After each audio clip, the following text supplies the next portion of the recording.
Yes, good morning my dear students. तो students, syllabus हमारा complete हो चुका है कंप्यूटर का। कोई प्रॉब्लम किसी स्टूडेंट्स को वो पर्सनली फ़ोन करके भी मुझे पूछ सकता है। अब हमारा क्या है, रिवीजन चल रहा है, दोबारा से फिर पढ़ाए जा रहे हैं चैप्टर्स। तो जूम पर तो क्लास नहीं हो रही है, यूट्यूब पर हो रही है।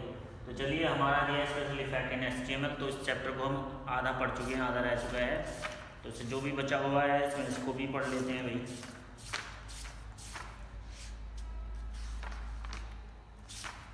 क्या दिया हुआ है HTML में, हमने क्या सीखा था भाई। हमने टेबल कैसे बनाते हैं वेब पेज पर, ये टैग हम सीख चुके थे। इसके अलावा टेबल टैग के कुछ एट्रीब्यूट्स, टेबल बॉर्डर और बैकग्राउंड कलर हम सीख चुके थे।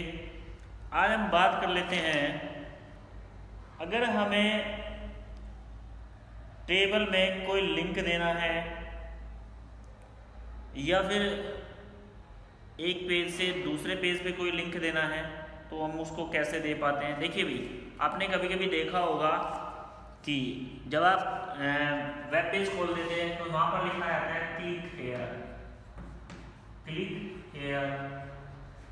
ऐसा लिखा रहता है, या फिर इस तरह का कोई सिंबल बना रहता है, या फिर आपका हैंड बना रहता है ऐसे, इस तरह से हैंड बना रहता है। ये फिंगर वाली आप क्लिक करते हो, क्लिक है फिंगर पे क्लिक करते हो तो एक पेज से आप दूसरे पेज पे चले जाते हो, या फिर उसी पेज के नेक्स्ट जो स्टेप होता है उस पर पहुंच जाते हैं।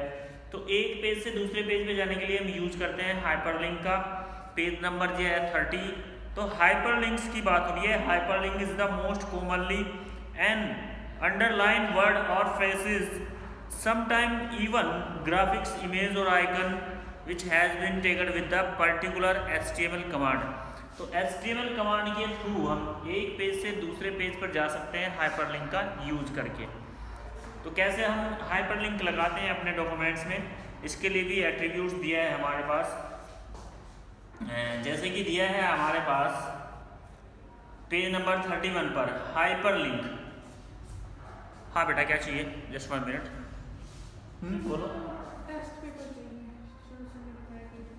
ये तो नहीं है, रोल हो रहा है, ये तो नहीं है, ये है क्या? शायद देखना। ठीक है, तो इसके लिए हम एंकर टैग का यूज करते हैं। एंकर टैग का यूज कैसे होता है हमारा, ये वाला ए फॉर एंकर टैग, ये एट्रीब्यूट्स हमारा होता है। इसके लिए हम एंकर टैग का यूज करते हैं।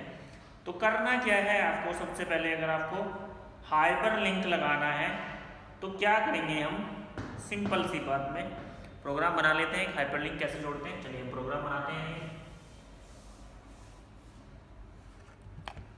सबसे पहले लिखेंगे ओपन ब्रैकेट HTML, फिर आपका हेडिंग, फिर आपका title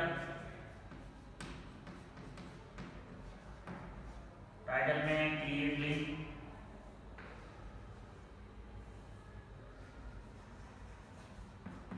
create a link, sorry hyperlink. फिर आप क्या करेंगे, टाइटल को क्लोज कर देंगे, स्लैश लगा के टाइटल। उसके बाद हम क्या करना है, ओपन ब्रैकेट लिखेंगे बॉडी। अब बॉडी में जो आपको देना है वो आप दे सकते हैं। कैसे यूज करेंगे हम, सीधी सी बात है, जो दिया है हमारा पेज नंबर 31 पर, ओपन ब्रैकेट। कैमरे में आ रहा है, पीछे से देख लेते हैं एक बार। नहीं आ रहा है, ऊपर लिखेंगे। क्या करेंगे, यहाँ पे लिख रहा हूँ ओपन ब्रैकेट ए, स्मॉल में ए, फिर क्या लिख देना है, HREF,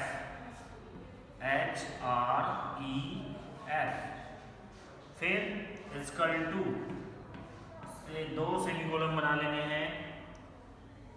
क्या करना है हमें, 2 सेमीकोलन बना लेने हैं। HTML C लिखा है इसमें, C/HTML, ये वाला स्लैश HTML, ये टेबल के लिए दे रहा है, /table1, किसी टेबल का लिंक दे रहा है। लेकिन अगर आपको देना है अदरवाइज दूसरा लिंक, तो उसके लिए सिंपल इक्वल टू सेमीकोलन, इसमें लिख लेंगे www.google.com। रेड पेन देख लो, यही होगा www.google.com। इतना लिखने के बाद आप इसको बंद कर दो। तो इस तरह आप अपने पेज में एक पेज से दूसरे पेज पे जा सकते हो हाइपरलिंक लगाने के लिए।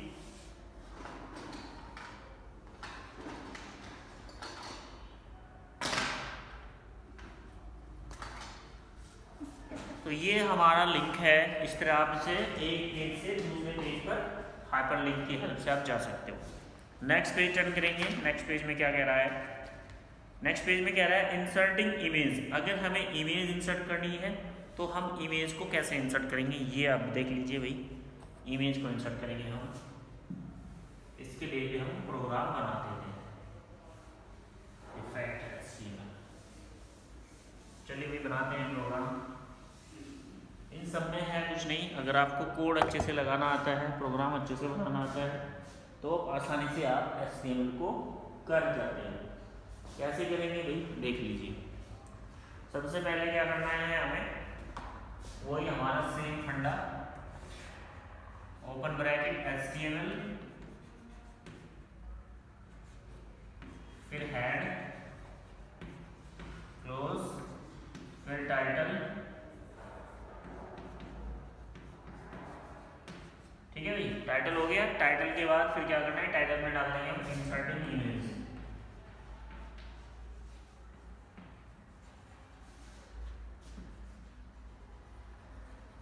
इंसर्टिंग इमेज, फिर स्लैश लगा के टाइटल को कर देंगे बंद। उसके बाद ओपन ब्रैकेट बॉडी। यहाँ तक तो सबका प्रोग्राम का सेम रहता है, कोई भी प्रोग्राम आप बनाते हो वेब पेज पर तो ये चीज़ तो सबकी सेम रहती है, HTML, हेड, टाइटल, बॉडी। तो ये तो आप किसी भी प्रोग्राम को बनाओगे ये रहेगा आपका बिल्कुल कॉमन, हर प्रोग्राम में आपको ये देना ही देना पड़ेगा। अगर हम आगे बात करें किसी और चीज़ की, तो आगे हम कर रहे हैं इंसर्टिंग इमेज। तो सीधी सी बात है, बुक में देखिए पेज नंबर 32 पे दिया है। फिर लगाएंगे हम इमेज टैग। तो सबसे पहले बॉडी के अंदर ही लिखा है इसने सेंटर, इसने सेंटर लिख दिया है तो इमेज हमारी सेंटर में जाएगी, सेंटर। ठीक है भाई, सेंटर टैग को क्लोज किया। फिर लिखा है इसने ओपन ब्रैकेट IMG, ये मेन इंपॉर्टेंट है। IMG इमेज टैग होता है हमारा SRC सॉरी। फिर इसने दिया है इक्वल टू D, ओपन ये डबल सेमीकोलन लगेगा, D स्लैश डॉग। डॉग क्या है, इमेज का नाम है .jpg अलाइन मिडल। और लास्ट में सेंटर टैग को क्लोज कर दिया। तो थोड़ा बता देता हूँ, एक मिनट प्रोग्राम में बना लूँ। फिर इसने बॉडी टैग को भी क्लोज कर दिया यहाँ पर, लास्ट में HTML को भी कर देगा ये। तो देखिए जो D है, डॉग है, तो ये क्या है हमारा D ड्राइव में डॉग नाम से इमेज पड़ी है, वो उठा लेगा ऑटोमेटिकली। कहाँ पड़ी है, D ड्राइव में दिया ना इक्वल टू D। तो इमेज हमारी कहाँ पड़ी हुई है भाई, D ड्राइव में पड़ी है। किस नाम से, डॉग के नाम से। अगर यहाँ आपने कोई इमेज डालना चाहते हैं जो आपके लैपटॉप में किसी और नाम से सेव है, तो आपको यहाँ वो नाम देना पड़ेगा .jpg फाइल है वो, उसको वो उठाएगा। तो इस तरह आप अपने वेब पेज पर सेंटर, अगर हम लेफ्ट में लेते हैं तो लेफ्ट में आ जाता है हमारा, राइट में ले तो राइट में आती है इमेज, सेंटर में ले तो सेंटर में आएंगे, टॉप पे ले तो टॉप पे लेंगे। तो इस तरह आप अपने वेब पेज पर इमेज को आसानी से डाल सकते हो। उसके बाद क्या दिया है अभी हमारे पास, जैसे कि फॉर्म्स दिया है, इसके बारे में हम पढ़ाएंगे कल, तो दोबारा से बता देते हैं। देखिए भाई, सामने से हट जाता हूँ। किसी भी वेब पेज को तैयार करने के लिए सबसे पहले 3 से 4 टैग हमारे कॉमन होते हैं स्टार्टिंग में, जैसे कि हमारा HTML है, हेड है, टाइटल है, और टाइटल दे देते हैं, जो भी चीज़ हम कर रहे हैं वही टाइटल दे देते हैं। उसके बाद हमारा बॉडी आ जाता है। तो यहाँ पर हम ले रहे थे इमेज, इंसर्टिंग इमेज, हमने टाइटल दिया था इंसर्टिंग इमेज, टाइटल को क्लोज किया। कुछ टैग्स ऐसे होते हैं जिनको क्लोज करना जरूरी होता है, अगर आप क्लोज नहीं करोगे तो वो आपका अप्लाई नहीं होता। पहले भी होता है, क्लोज की पहचान क्या होती है, स्लैश बटन होता है, जो स्लैश लगाते हैं। फिर इसने सेंटर टैग किया, फिर उसके बाद क्या है, इमेज src और इक्वल टू डबल सेमीकोलन लगे d.jpg, ये फाइल है, उठाएगा जहाँ से कंप्यूटर। तो इस तरह आप अपना इमेज दे सकते हो। आगे इसमें कुछ कमांड्स हैं, फॉर्म्स, इसको बनाएंगे हम कल। चेक बॉक्स है, रेशियो बटन है आपका, टेक्स्ट एरिया है, बहुत सारी चीज़ें बनेगा। सब ऐसे ही सबके प्रोग्राम आपके सामने दिए हुए हैं, तो बुक की हेल्प से आप आसानी से अपना प्रोग्राम बना सकते हो। पीडीएफ इसकी पहले ही भेज चुके हैं हम, सबसे पहले इसी की पीडीएफ आई थी हमारे पास। तो आज के लिए इतना ही, उम्मीद करता हूँ सभी स्टूडेंट्स को समझ में आ गया होगा। तो आज के लिए इतना ही, थैंक यू।